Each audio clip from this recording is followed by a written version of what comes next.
भगवान श्री कृष्ण गीता के 9वें अध्याय के 22वें श्लोक में कहा है कि जो मनुष्य मेरे पर मन लगाते हैं, मेरा ध्यान करते हैं, मैं उनको वो प्रदान करता हूँ जो उनके पास नहीं है।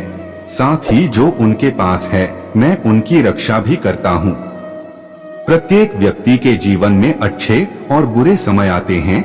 अच्छे समय की तो चर्चा सब लोग करते हैं, लेकिन बुरे समय के बारे में प्रायः सभी चर्चा करते हैं। अक्सर लोग कहते हैं कि मेरा समय बहुत खराब चल रहा है, समझ नहीं आ रहा कि क्या किया जाए, कैसे अपने बुरे समय को अच्छे समय बदलूं।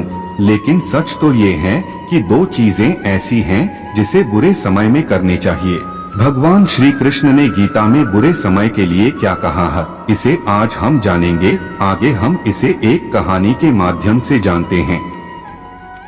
एक बहुत ही गरीब किसान था। वह था तो बहुत गरीब लेकिन मेहनती और खुश था। वह रोज सुबह उठकर मंदिर में जाकर केवल 10 मिनट भगवान के आगे हाथ जोड़कर प्रार्थना करता था।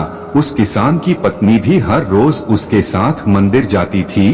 प्रार्थना करके वह सारा दिन अपने खेतों में काम करता। उसका जीवन बहुत अच्छा चल रहा था। अपनी मेहनत से वह कुछ ज्यादा तो नहीं कमा पाता था, लेकिन फिर भी जितना भी कमाता था उसमें से कुछ पैसे लोगों की भलाई में लगा देता था। एक उस किसान के गांव में बीमारी फैल गई। किसान का एकलौता बेटा बीमार पड़ गया। किसान के गांव में इस बीमारी की इलाज के लिए कोई अच्छा डॉक्टर नहीं था। पास के शहर में उस बालक को ले जाया गया। शहर के इस अस्पताल का इलाज बहुत ही महंगा था। उस बेचारे किसान के लिए अस्पताल और डॉक्टर का खर्चा आदि दे पाना बहुत ही मुश्किल था। किसान दिन प्रतिदिन हिम्मत हारता जा रहा था। एक दिन अस्पताल में बैठे बैठे वह इतना हताश हो गया कि वो जोर जोर से रोने लगा। साथ ही कहने लगा, पता नहीं किस चीज का बदला भगवान मुझसे ले रहे हैं। कभी वह खुद को कोसता तो कभी भगवान को, लेकिन किसान की पत्नी को भगवान पर अटूट विश्वास था। लेकिन किसान को आशा की कोई किरण नजर नहीं आ रही थी। अस्पताल के कुछ दूरी पर ही मंदिर था। किसान की पत्नी हर रोज उस मंदिर में प्रार्थना करने जाती थी, लेकिन किसान का मन प्रार्थना करने का नहीं करता था। डॉक्टर ने उस किसान से कहा, बच्चे के इलाज के लिए 10,000 रुपए की आवश्यकता है, पर किसान के लिए इतनी बड़ी रकम इकट्ठा कर पाना मुश्किल था। किसान की पत्नी अब भी मंदिर जाती थी। वह भगवान के आगे हाथ जोड़कर प्रार्थना करती कि उसका पुत्र ठीक हो जाए। एक दिन मंदिर में एक सेठ आया। उसने किसान की पत्नी को कहा कि उसने किसान की बात उस दिन अस्पताल में सुनी थी। सेठ को बातों ही बातों में पता चला कि किसान को 10,000 रुपए की जरूरत है। इस पर सेठ ने अपनी जेब से 10,000 निकाल कर देते हुए बोला कि उसके पास इतने रुपए ही हैं।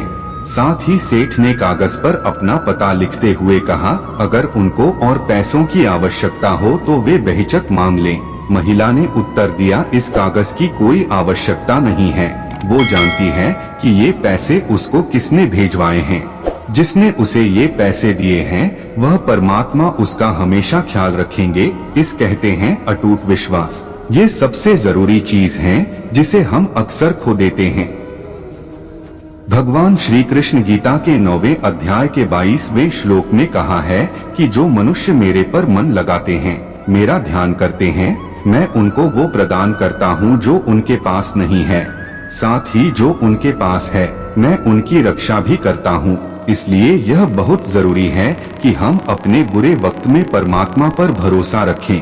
इसके अलावा गीता के दूसरे अध्याय के 14वें श्लोक में कहा है कि सुख और दुख का भाव इंद्रियों से निकलता है, ये मौसम के समान है। यानी ये सुख और दुख दोनों ही हमेशा नहीं रहेंगे।